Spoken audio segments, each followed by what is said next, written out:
J'entends des gens partout, hein.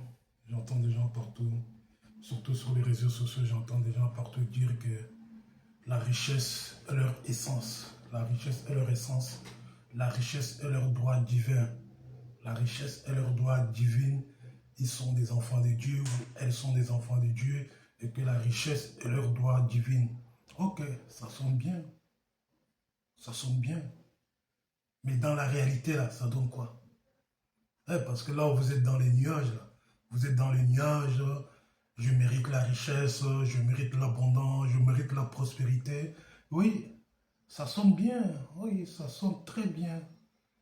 Mais dans la réalité, dans la logique des choses, là, ça donne quoi? Dans la logique et dans la réalité que nous vivons là.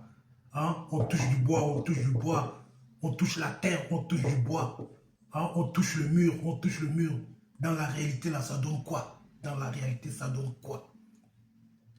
Ne vous laissez pas endormir comme nos grands-pères ou nos parents ont été endormis par la venue de Jésus-Christ. Ne vous laissez pas endormir comme nos parents ont été endormis par la venue de Jésus-Christ.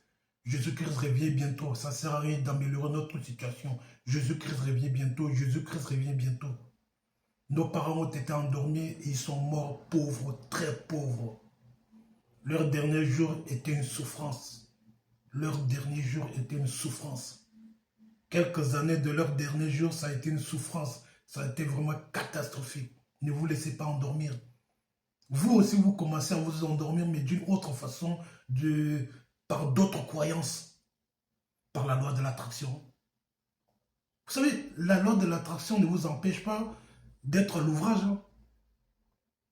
La loi de l'attraction ne peut jamais vous empêcher d'être à l'ouvrage. La loi de l'attraction vous pousse à être à l'ouvrage.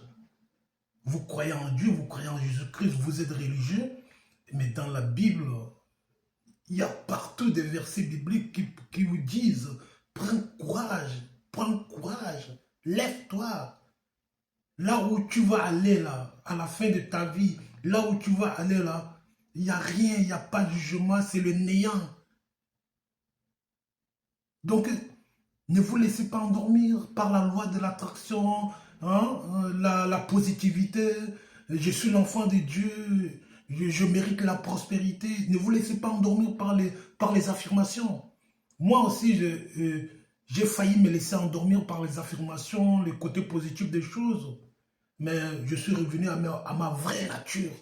Je suis revenu à ma vraie nature. Décapiter tout ce qu'il y a devant moi. Décapiter, me décapiter, balancer tout ce qui ne concourt pas à mon bien-être, tout ce qui ne concourt pas à mon évolution personnelle, je le mets à la poubelle. Sans aucun sentiment, sans aucune émotion. Tout ce qui est à côté de moi tout ce qui est à côté de moi, toutes mes croyances, ce que je suis doit m'aider à m'élever. Je ne peux jamais croire en quelque chose qui ne peut pas m'élever, qui ne peut pas améliorer les conditions de ma vie. Quelle que soit cette idéologie, j'en ai rien à faire. Ce n'est pas mon problème. Si j'accepte quelque chose, c'est parce que cette chose concourt à mon bien-être, concourt à mon évolution. Si quelque chose ne concourt pas à mon évolution, j'en ai rien à faire. Ce n'est pas mon problème. Vous ne pouvez pas être pauvre et avoir honte de cette pauvreté. Non. Si on est pauvre là, on doit être courageux.